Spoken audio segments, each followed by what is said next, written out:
तर स्पर्धा परीक्षा देणाऱ्या विद्यार्थ्यांसाठी एक आनंदाची बातमी, ते म्हणजे भरती परीक्षा पद्धती सुधारण्यासाठी फडणवीस सरकारने एक मोठा निर्णय घेतला आहे. त्यामुळे राज्यातील विद्यार्थ्यांना दिलासा मिळाला असून भरती परीक्षा पद्धती सुधारण्यासाठी राज्यामध्ये उच्चस्तरीय समिती स्थापन केली जाणार आहे.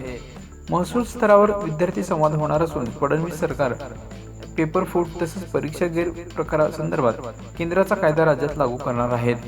25,000 सुरक्षित क्लासरूम उभारण्यात येणार असून आज विशेष आयोजित बैठकीमध्ये मुख्यमंत्री देवेंद्र फडणवीस यांनी हे निर्देश दिले आहेत.